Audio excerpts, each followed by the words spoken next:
국가가 지원하는 우리나라 대표 출연 연구기관들과 함께 다양한 연구 분야에 대해 깊은 이야기를 나눠보는 코너, 국대들의 연구실 시간입니다.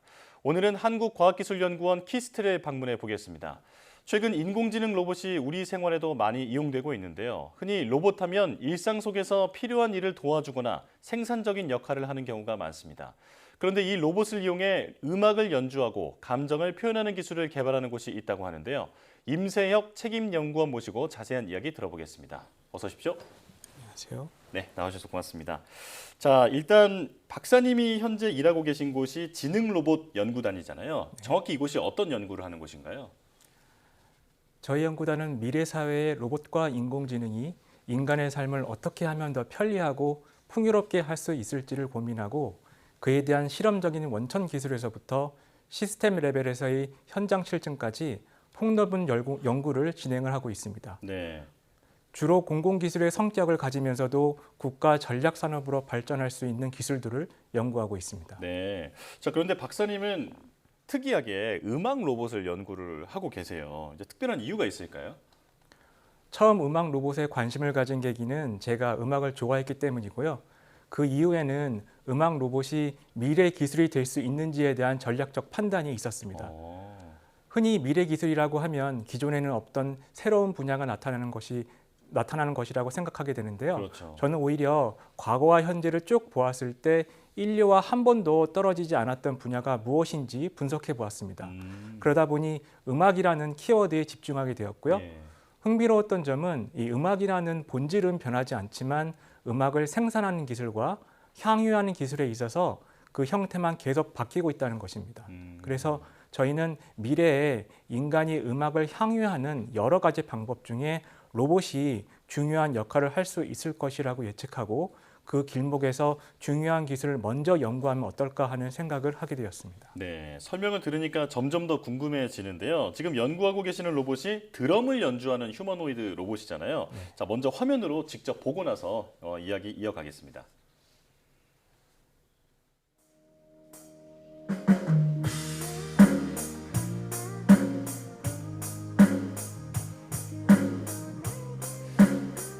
이게 사람이 정말 치는 것과 자세까지 비슷한데요. 이게 어떤 로봇인지 직접 소개해 주실까요? 음악 인공지능은 기능과 형태에 따라 여러 가지가 있는데요. 그 중에 하나가 바로 청음 인공지능입니다. 예. 쉽게 한 예를 들자면 어떤 소리가 들렸을 때 그것이 어떤 악기인지 무슨 음정인지를 예측하는 지능이라고 보시면 되는데요. 저희는 어떤 음악이 들렸을 때 거기서 무슨 드럼 악기가 어떻게 사용되어 있는지를 분석해서 악보를 재구성하고 그 악보를 기반으로 실제 사람 연주자들이 하는 음악적 기교를 구현하면서 악기를 연주하는 로봇을 연구하고 있습니다. 네, 볼수록 귀엽기도 하고 네, 신기한데요.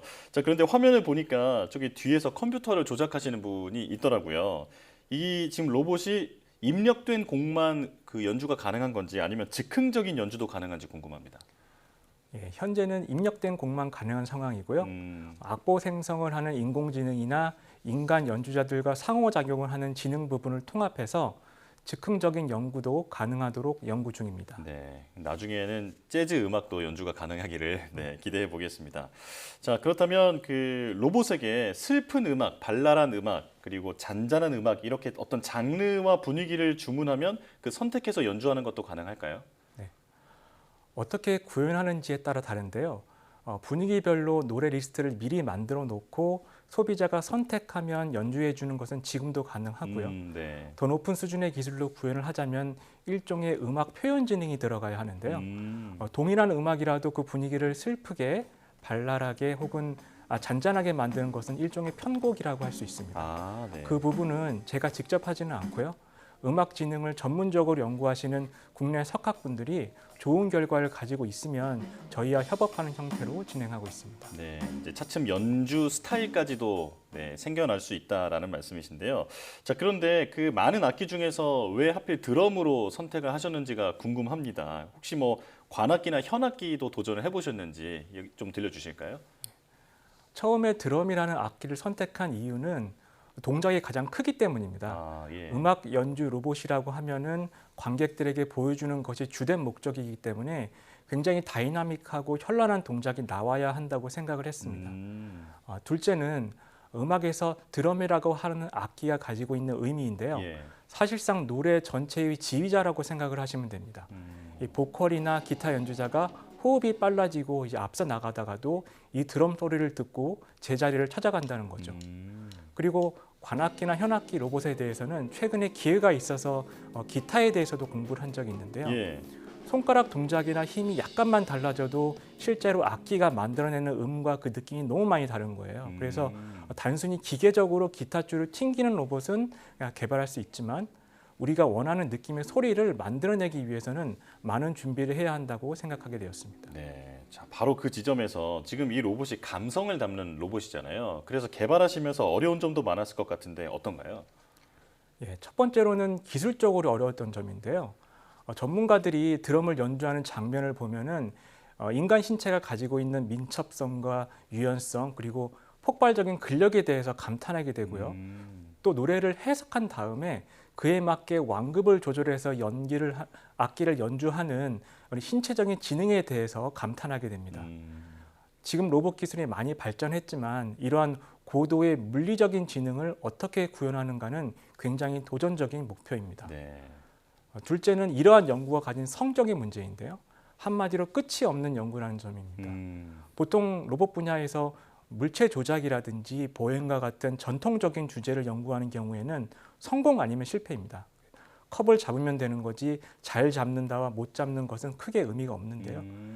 근데 음악 로봇은 일종의 표현성 중심의 로봇이기 때문에 같은 드럼을 친다고 하더라도 어떻게 치는지가 훨씬 더 중요합니다. 더 사람답게 더 깨끗한 악기 음이 만들어지게 이러한 요소들이 더 중요합니다. 예. 자, 그렇다면 이런 음악 로봇을 왜 개발했는지에 이제 관련된 질문인 것 같은데 이 음악 로봇이 사회적으로 가지는 의미는 뭘까요? 저희가 이 음악 로봇을 연구하는 최종 목표는요. 문화 재생이라고 할 수 있습니다. 과거에 문화를 기록하는 기술이 빈약했던 시절에는 유무형의 문화재를 보존하는 데 초점이 맞추어져 있었습니다. 네. 그래야지 후세에 전달할 수 있었으니까요. 그런데 현재와 같이 문화 콘텐츠가 디지털 방식으로 생산되고 유통이 되는 시대에는 자연스럽게 데이터로 남겨지게 됩니다. 예. 그러면 이러한 데이터화된 문화를 어떻게 재생할 수 있을지에 대해서 더 관심을 가져야 하고요. 그런 의미에서 저희는 지금 시대의 전설적인 아티스트들의 노래와 공연을 우리 다음 세대가 그대로 눈앞에서 재현해서 즐기기 위한 기술을 연구하고 있다고 생각하시면 됩니다. 예. 자, 이런 지금 드럼 로봇에 대해서 설명을 들어봤는데 이것 말고도 노래하는 로봇도 있다고 들었습니다. 자, 이 로봇도 화면으로 먼저 만나보고 이야기 이어가겠습니다. 안녕하세요. 사이언스 투데이 시청자 여러분. 저는 애니메트로닉스 로봇레이예요. 만나 뵙게 되어서 반갑습니다. 자, 이 친구는 또 어떤 녀석인지 소개를 해주실까요? 알겠어요. 네, 저희가 연구하고 있는 소프트 로봇이고요. 이름은 레이입니다. 네. 레이는 기존과는 전혀 다른 개념을 가지고 디자인한 애니메트로닉스 로봇이에요. 보통 애니메트로닉스라고 하면은 사람의 눈, 코, 입 그리고 피부를 굉장히 정교하게 묘사하는데요. 영화 촬영이나 테마파크에 가시면 많이들 보실 수 있습니다. 그런데 저희는 오히려 사람 얼굴을 굉장히 단순화시키고 말하는 음성과 얼굴을 조화롭게 움직이는 것에 초점을 맞추었습니다. 그래서 눈, 코, 입을 과감하게 없애고 오히려 관찰자들이 그것을 상상하게 만드는 전략을 취했습니다. 거기에 덧붙여서 인간이라고 하는 동물이 빛이 나는 물체에 대해 가지는 관심과 호감도를 심미적으로 이용했습니다. 최근에는 사람의 음성에 기반해서 고개 동작과 입 동작을 생성하는 지능을 개발했고요. 음성 인식이나 챗GPT와 연동해서 소셜 로봇으로 활용하는 방안도 연구하고 있습니다. 예. 아주 흥미로운 분야에 대해서 오늘 설명을 들었는데 앞으로의 연구 계획도 들려주시죠.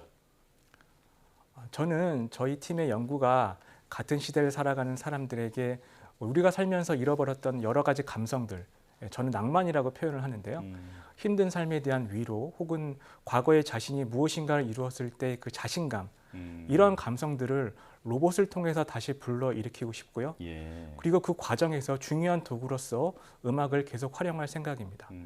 그래서 최근에는 국내 음악지능 전문가분들과 함께 AI 오케스트리온이라는 프로젝트를 기획해서 아티스트들과 음악 인공지능을 가진 다양한 인간형 로봇들이 서로 합을 맞추어 가면서 음악 공연을 하는 연구를 계획하고 있습니다. 예. 자, 오늘 말씀 들어보니까 이미 데이터화된 문화를 재생하고 보존하는데 로봇의 역할이 아주 중요하겠다 이런 생각이 듭니다. 자, 키스트 지능 로봇 연구단 임세혁 책임 연구원과 함께했습니다. 고맙습니다.